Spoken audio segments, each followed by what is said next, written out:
Welcome to the latest edition of the Carmichael Governance Podcast. I'm Dermot O'Currbui, CEO of Carmichael. Carmichael is a charity that provides supports to other Irish charities, particularly in the area of governance. You can find details of what we do and a wide range of free resources on our website. That's carmichaelireland.ie. You can also find previous editions of our governance podcast on our website or on your favourite podcast platform, be that SoundCloud, Apple, Spotify, Acast. And my guest today is Liam Scollan. You're very welcome, Liam. Thank you very much, Dermot. I'd like to get some background to the journey that you've been taking to date. So we've all taken very interesting journeys and sort of circuitous routes at times. So I'd be just interested in giving, if you could give me some highlights of some of your journey to date as you progressed. Yeah, well, I suppose, thank you. And I suppose, to put it in perspective, I suppose all my life there's been one heading, and it's really community development or getting the best out of people and communities. I suppose that's the one heading.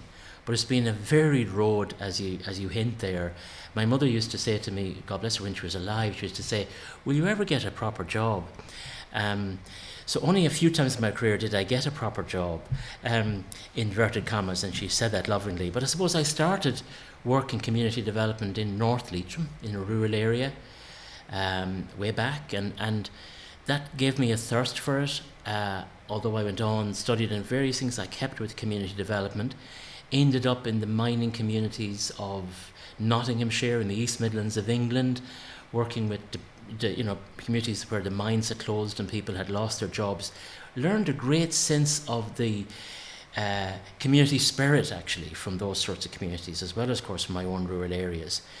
Then I came back to Ireland to work in regional development, heading up the Western Development Commission, and that was an amazing experience of communities right up and down the West Coast, and really it was just a terrific experience. But listening to how communities were advocating for themselves and trying to help them to change government policy for the better to support communities. And then I suppose I joined Ireland West Airport, which actually is not widely known, but it's actually a social enterprise. It's actually owned by a trust, and I worked there as CEO, chairperson in the latter end for about 11 years. Tremendous experience of working with the ethos of an organisation that is out there to sort of do something for a whole region, to do something that's going to change people's lives. We used to say about the airport, it's not a place, it's a state of mind. And that state of mind was, we can do it. And we used to remind ourselves of that. And then after I left that, I went back into the role of supporting communities and delighted to sort of, a lot of that, partnering with Carmichael, which I find just great because it's like a long-established organisation doing community development, working with the voluntary sector. And it's great to be working with colleagues and picking brains and things like that, because it can be a lonely road. And so therefore now I find myself back doing lots of community development support, social enterprise support, and I love it. I was smiling when you were talking about the mothers. I think mothers are universal. My mother never really forgave me when I left the secure job in the civil service back in the 80s, but I think they liked to make with her that their children are secure and set. You mentioned your work with Carmichael and more recently, and we've been keeping you very, very busy, Liam, which is great, and I think that's in context of the need that's out there for organisations, groups, communities, as they struggle with on so many fronts, trying to put the best foot forward to try and do the best for their communities. One of the very popular workshops that you've been involved in is the Ready and Able to Reopen one. You might tell us a bit about what's involved there and the types of issues that you're helping groups to tackle and to move forward on. Yeah, well, Ready and Able is essentially a training module that really helps community groups, voluntary groups to reopen during or after COVID. And I think the genesis of it is very interesting because actually when COVID started in Ireland in about March 2020, I was actually doing nothing for that few weeks of the initial shock. Everything closed down, looking out the window and thinking of the communities that actually now that I was dealing with just a few weeks previously, wondering what on earth are they doing, what's happening. And I contacted a set of communities, at the time it was in County Leitrim, and we did something voluntary just to sort of get the communities together online and just to sort of share the shock of it more than anything else. And out of that grew a concept of we could run something practical. And then we developed it with yourselves in Carmichael. And essentially, it's become very popular. I think it's almost been in every county at this stage, and it's turning over and running again. What's involved in it exactly? I suppose the first part of it really is where people get together in a room online, mainly, has been. And the first part is asking that question, how are you? You know, almost like we've been distanced from each other in so many ways. How is it going for you? And then really, how is it going for your community? How is it going for the people around you? And we start off the training session, for want of a better word, because sometimes not even training is not the right word for it, but with that conversation. And I suppose it's then laying out the steps for communities who want to return after COVID. And it starts with that people question. And because it's important, because the first step, I always say to community groups, if you're a community centre and you're going to reopen in this autumn or winter, you need your entire board to be active.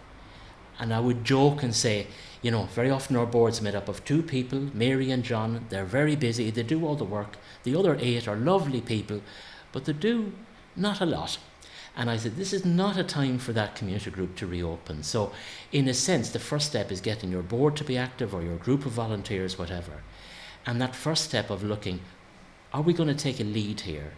Who's leading? Are we prepared to step forward? Because this is risky now. This is full of risks in terms of reopening for all sorts of reasons, whether it's reopening a community centre, reopening a care centre, reopening sports activities. It all carries risks. And the next step is talking about those risks. How do you judge risk? How do you set out risk in a COVID way? And once we're clear on that, we then look at the sort of steps that people take, the physical steps, the human resource management steps, responding to an emergency case of COVID, all of those. And I suppose what's different about the Ready Enable workshops is that it puts all of the steps together in one manual that people can see. I mean, I've come from a social enterprise management background myself, and I see the challenge of, on the one hand, you have to do the business, serve your customers, serve your users. And I said to them, all of this regulation is coming along, all of this. And you know the information is out there, and there is terrific information out there, really good. But the manual that we've worked with on Carmichael puts all this together in one place. They can literally go from A to a Z, go from a point of view of appointing the important people, judging the risk, laying down the sort of sometimes 40, 50 actions they have to take to sort of respond to that. And then put them all in one place and have the right policies in place and then review that. So that's broadly speaking. And I suppose it really shot off when we did the first one with Carmichael and Donegal Volunteer Centre. I never forget it. Maybe it was way back last April, May, 12 months. I don't know the exact date. 90 people turned up online. And it was like a coming together of voluntary organisations after a war, you know. And they're right. And there was so much time spent just, you know, getting a sense of where we were all at, and then leading into this programme. And then Kerry followed, and then Galway. And we learned a lot in those early things. We learned as much as we were trying to teach because of people's experiences during COVID and how to tailor how we do this. And we called it Ready Enable. And I credit Kerry Volunteer Centre for actually giving it the name Ready Enable. We didn't think of it. I didn't think of it. We were calling it something reopening after COVID. And it became this Ready Enable, which is now almost gone everywhere. Geraldine down in Kerry Volunteer is very much that Ready Enable sort of person in so many fronts as well, you know. So it was great. I remember that, and you sort of, we tend to forget the initial what we were going to do when COVID hit and we were closing down activities because we had to. And then the sense that this would be relatively short. You know, when we were running the Ready Enable program, we said, well, this will finish by the autumn. We'll be all back to normal then. And we're now, hopefully at this stage, coming through where we finally are coming out of that tunnel, and there's a bit more certainty that things will get back to normal. And things have actually morphed and changed between 2020 and 21. Like in 2020, I never forget a situation in, I think it was, forget the county, but this particular man came on, he was on the course, and he was saying, what am I going to do? We're a voluntary organisation that supports children who have special difficulties and need support. And I have parents ringing me. I have a parent ringing me. He's desperate. He has, this child is at home. Normally this child is out getting care, riding horses, perhaps things like that. Now he can't. What are we going to do? And sometimes there wasn't an answer. It was just a question of the room listening to the question and coming up with as best as we could in terms of what maybe could be done there. 2021 is now different, I feel. The challenges that communities are facing that we cover in Ready and Able is about like these difficult decisions for which there is no regulation in place. So for instance, what do you do if you're providing care and someone turns up to work or volunteering who's not vaccinated? Or somebody doesn't want to come back into work, they want to work from home. So what we've done with Ready and Able is brought it on to a stage of how do you deal with these complex decisions? And we've developed policies that we can give people now to sort of say, here, work with this policy, it'll help you get this thing. And one of the things we say is have these difficult conversations to begin with. Put a questionnaire around and say, what's your sense of vaccination? What's your sense of working from home? What's your sense of that? Without saying you must or you shouldn't or you will or you won't. And that opens up the conversation. So yeah, Ready and Able has morphed as the COVID itself has morphed over the time.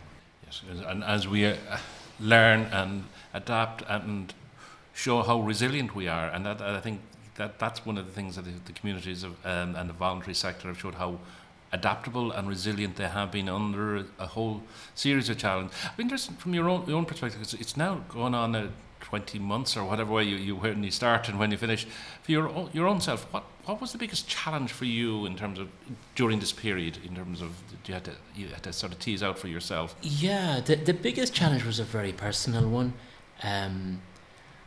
We have 3 daughters. One was living in Tanzania, one was living in New Zealand, and one in Cork. Part of it was funny because in Tanzania, the government didn't believe in COVID. Didn't believe it existed. So of course our daughter was challenged by that, and it was very difficult watching that and seeing, my goodness, look the danger she's in. And in New Zealand, of course, they were first out of the blocks. They closed the country straight away and still haven't opened it. So 2 very contrasting situations. But you're watching this, and then our eldest daughter, who was in New Zealand, had a baby during COVID, and of course we're grandparents. We haven't seen the baby. We won't see this baby for 2 years, for 2 years since it was born, because of the way the restrictions are. And that's very hard. That's very hard. And I know there's online and there's Zooms and there's everything like that, but it's not the same as holding a baby in your hands and that. So that would by way and far be and watching our daughters also not being able to be in touch with each other in this amazing experience of having a baby, It is, and we tend to lose sight of that. This weekend I was down in Tipperary, down in Nina, staying to visit my parents' graves, and all my siblings, all 7 of us managed to be there, which was the first time for over 2 years that we saw each other. And those sort of stories were coming out from grandparents haven't seen their grandchildren have been born during this. It is difficult. And it was a wedding on in the hotel, and we could see they had up on the thing that this was the 4th go at organising it. They had listed dates, they had organised it, and they'd cancelled 3 times, and they were having it there last Saturday. And it was that part of, there's been an awful lot of disruption, there's been an awful lot of loss, for those that have lost loved ones over the period, and in difficult times as well, and the uncertainty it brought. So we're coming through dark times, and for a lot of people it was very difficult and very challenging. And you mentioned, and we would have heard this as well, the impact of loss of community and support suddenly taken away very suddenly was a huge difficulty for a lot of the groups there, and how to respond to that, and their sense of our whole reason for being is to help, and now we can't help the way we normally helped.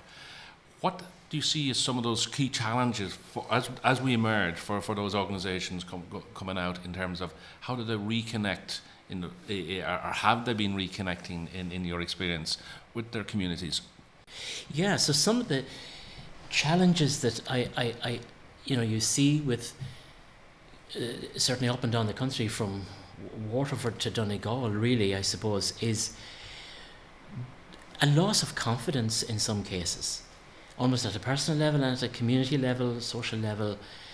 A lot of the volunteers not wanting to return, just afraid of returning, that sort of sense of shock. So I think that was one of the things. The second challenge that, I've seen, I suppose, is just time. Already there would be a lot of work, but now there's actually more work. A typical example, you could turn up to a community centre. It's now not just a question of opening the door. You have to open 2 doors and you have to stand at the 2 doors and, just in a very simple way. So that, there's that thing of time. And the other challenge is making good decisions. I mentioned the example about vaccination there. How do you deal with where there's really no clear-cut answer? What do you do? I remember a situation during COVID whereby an individual was talking about, do we answer the door to a homeless person who's going to come in and won't have heard the radios and the announcements and the signs saying wash your hands and various things and perhaps and it was a question of making a decision. Do you not open the door and risk that person committing suicide? Or do you open the door and risk the chance of getting COVID? These are impossible decisions. And very often I would have said to community groups in these contexts, you need to get a group of you together, look at the risk of this one way or the other. There's no right decision here. There's no wrong decision, but you need to make a decision. And when you make it, don't look back. Do the best you can. And, very often that was the answer. And so I suppose these are some of the big challenges. And on the other hand, though, there's this other thing of how they respond to these challenges and what are they doing and the innovative ways that communities have. So, for instance, early on, I remember myself just being amazed. This was one of these stages where we could actually visit places. I think there was, the distancing was on, and it was just one of these breaks in the cloud, if you like. We got in, and this community centre had this issue of whereby, you have the dance group coming in at 12, or not maybe the dance, that might have been a bridge club, let's say, that might have been allowed. They were coming in, say the bridge club coming in at 12, they were all going to leave, and some other group was going to come in at 3. And yet they had the responsibilities for cleaning up after them. What do they clean? And this community centre came up with a selection of red dots. So they put red dots on the tops of the taps, on the tops of and the handles of the doors, and then, they put all these red dots so that the group coming in after the Bridge Club group the Bridge Club group itself knew exactly what to clean and knew exactly what to do. And so therefore there was this sort of innovation going on. There was people not able to raise money. This was a regular thing. We can't do the Churchgate collection. What are we going to do? And one group in Tipperary, it was something we were doing with Tipperary Volunteer Centre. And there was one of the options. We do this thing in Carmichael with groups. We talk about the 32 different ways of raising money online. This was part of the new options for funding.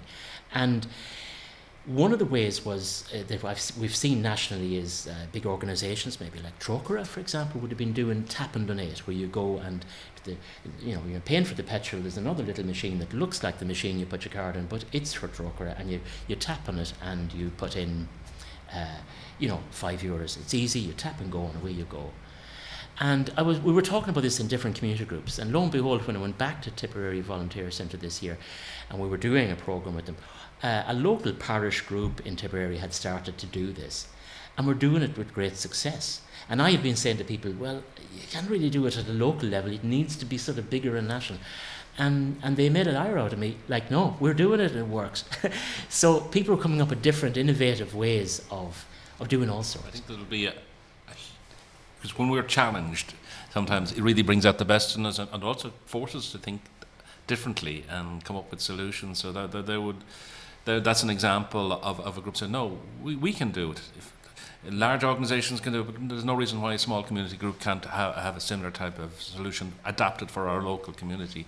Yeah. And I think seeing that happening is great. So there must have been sort of a great sense of, okay, these are communities that are getting on with it and responding as best they can to those challenges and turning the challenges into opportunities. Into opportunities, because the other opportunity that is being talked about, a lot of charities and not-for-profits say there's a shortage of volunteers coming back, for the reasons we mentioned. Some people are just worried about coming back and opening up themselves, if you like, to danger. And yet, with all the online work going on, there's a place there for young people, who are much more comfortable by and large with online working. And there's an opportunity there for charities to convert some of what they're doing into, can we do this online? And actually by doing it online, we might attract a whole different cohort of people. And I often say to people that this new generation Z, I think they were born since 1995, I hope I've got that correct. They have a whole new sense of purpose, serving the public good. So there's actually an opportunity with a new generation of people to actually engage with the voluntary sector online. But yet, now people are just dying to meet face to face. That's the reality. They want to be in the room with each other, and that's human nature, and it's never going to change. We're seeing that, and today in Carmichael Centre we have one of our volunteers back, had a hip done and others, but was dying to get back into an in-person environment, for various reasons. So we're beginning to see that happening slowly but surely. People are looking at, well, can I get back into the workplace? And we're like no different from anyone else. We're trying to figure out what's going to work best, because there's going to be different ways of working and different. There will be people who will work from home quite a bit. Some people working from the office environment or the work environment. So it is all change times, and I think it's that the question is for management and for boards is to be flexible, and to help sort of don't be afraid to try something different. And I think we were forced into an experiment of working from home that if you'd asked us 2 years ago, we said that won't work. And we've been proved wrong, and globally we've been proved wrong, because it has worked in all streams in so many ways. It has, and I suppose, looking at that, there are different tools now that are useful for people to do. That opening questionnaire almost when people arrive back in, that's a general set of questions about how do you feel about working from home? How do you feel about coming in? How do you feel about a situation that not everyone believes that they want to get vaccinated? Most people do, but some people don't. All kinds of things. And if you like, that sense of respecting people's beliefs and at the same time minding people's health. And so I sense that there's tools like that little questionnaire I spoke. These things like a draft vaccination policy we can talk about, and it doesn't mean promoting vaccination, but it means working with what happens when people do and don't vaccinate, or working from home, the right to disconnect. When we do work from home and I get an email at 9 o'clock at night, do I have something that comes in with that email from the sender saying, just because I send it at 9 o'clock at night doesn't mean I'm expecting you to answer it at 9 o'clock at night. And so therefore there's new mores, there's new, if you like, norms that we need to sort of adopt, that makes these new ways possible for people, and that's where we're adapting to reopening after COVID in 2021, these more complex changes to our lifestyle. I want to move on now a little bit to another area that we've keeping you quite busy in Carmichael, and it's a trend we've been seeing growing quite a bit, and I know it's largely been driven in part by the Charities Governance Code, but it is where boards are looking at saying, well, we need to step back from time to time and see how we as a board are performing. You've been involved in a number of board evaluation reviews. What sort of insights or what sort of things have you seen emerging, sort of the trends so far in terms of doing a number of these? Yeah, very varied. I must say, for a smaller board, and as it can be sometimes a contrast between the smaller organisations and the bigger ones. So in the smaller organisations, even though we might be looking, at things like the role of the board, all of those things, what can often come up very quickly is somebody on the board is misbehaving. And is just causing an enormous difficulty, surprising the number of boards who find themselves in that position, even long-established ones, or maybe especially long-established ones. And, you end up sometimes, one of the things we look at when we see that is looking at a values and behaviour policy with the board that sort of comes up in the middle of that. A value of respect. Well, what does respect mean on the board? It means actually listening to the person who's a new suggestion without saying, look, we tried that years ago and it didn't work, as the stock answer to everything that comes up from you. So for smaller boards, just that sometimes that sense of just how do we work better as a team and not working effectively as a team and leaving it to a few people, that would be one of the things. For the larger ones, this difference between strategy and operations, that boards had found themselves getting too engaged in the practical day-to-day of things without leaving that to the staff. And the board evaluation often come up with the biggest findings being, look, here's what you as a board need to do if you want to have an oversight of this organisation. Its annual plan, looking at the key risks, looking at its key finances, the key performances that this needs, the key policies it needs, a sort of a quarterly or a monthly report of activities, supporting the staff without getting into the nitty-gritty all the time. And so therefore that difference in operations, and I feel like the mutual respect between those who operate the organisation and those who are on the board, and having those distinctions.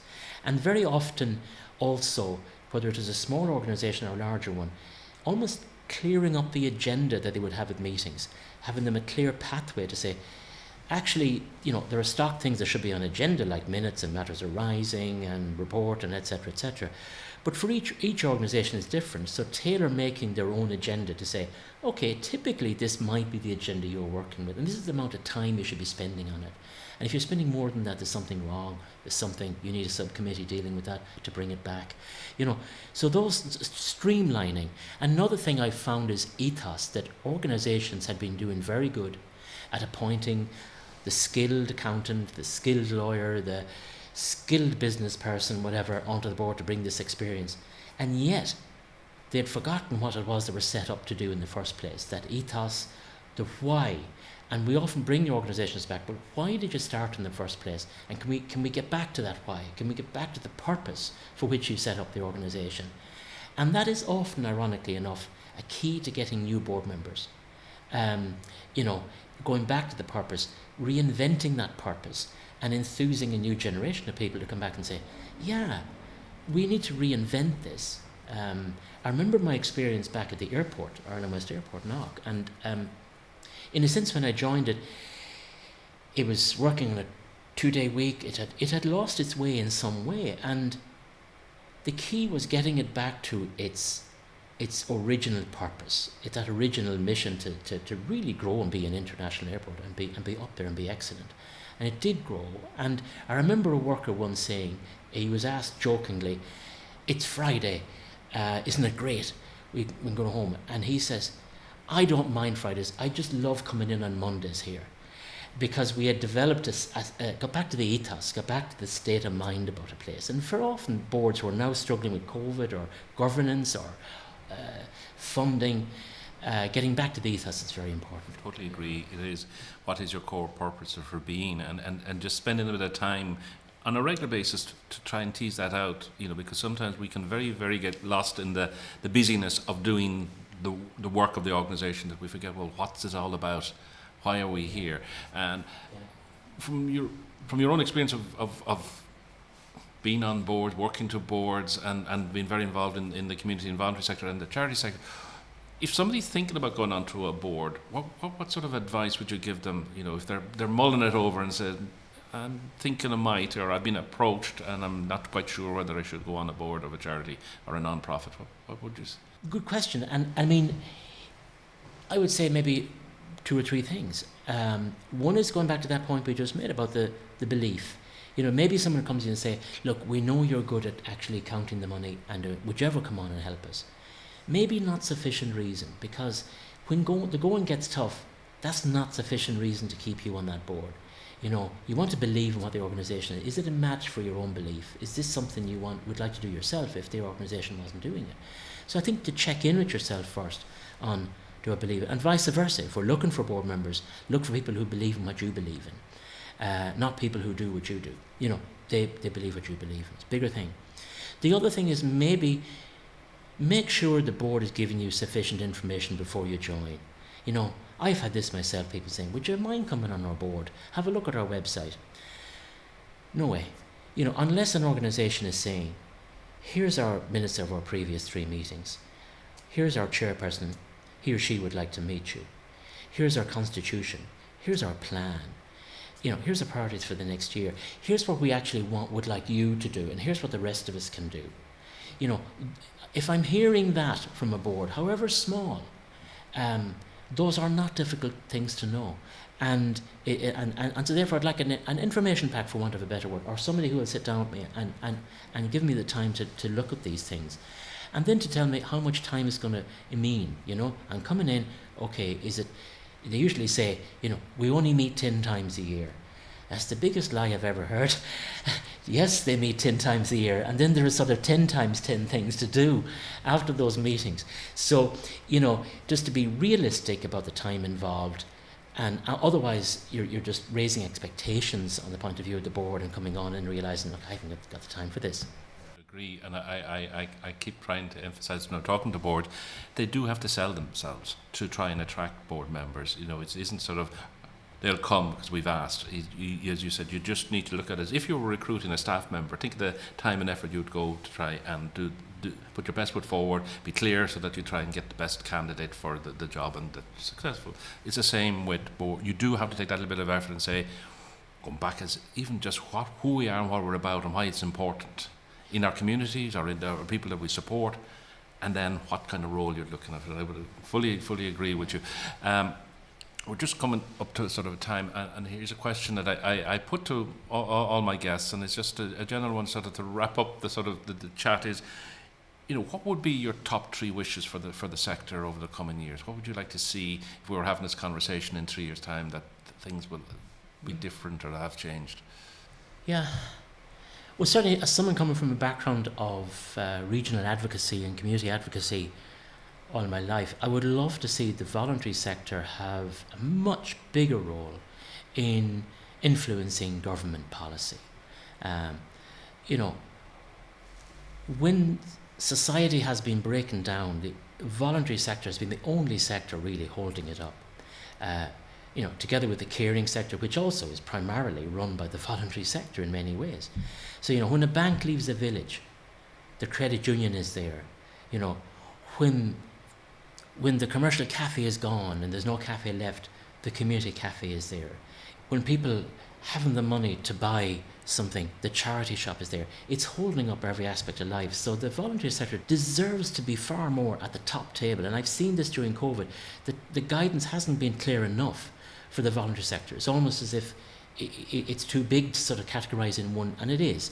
But nonetheless, it needs to be more at the top table, I think. And certainly, one particular area that we come across a lot in Carmichael, I think, as well, is people are providing core services, like maybe Section 39, which means regular medical budget or health budget support for activities over years, like in, as they call Section 39 organisations. I would love to see the funders of those organisations give much more support to the boards. That, in my experience, I've seen volunteers volunteering for 30 years and just weighed down by the level of bureaucracy without the support behind it for what our voluntary boards do in amazing jobs of care. The third wish is young people, that we're able to reach out more to get a younger generation engaged with the voluntary sector, and they are, but more, to bring that, very often I've seen in our sessions in Carmichael with groups, a young person light the whole room, when they come into Zoom or whatever, just with their enthusiasm and their ideas, and it's just more of that. It's fantastic, Liam. Thank you so much. It's been great having this chat. Thank you very much. It's a pleasure to be with you. Thank you for listening to our latest Carmichael Governance podcast. We hope you enjoyed it. If you did, it would be of great benefit to us if you could give it a rating, as that helps to create greater awareness of these podcasts. So until the next time, slán go fóill.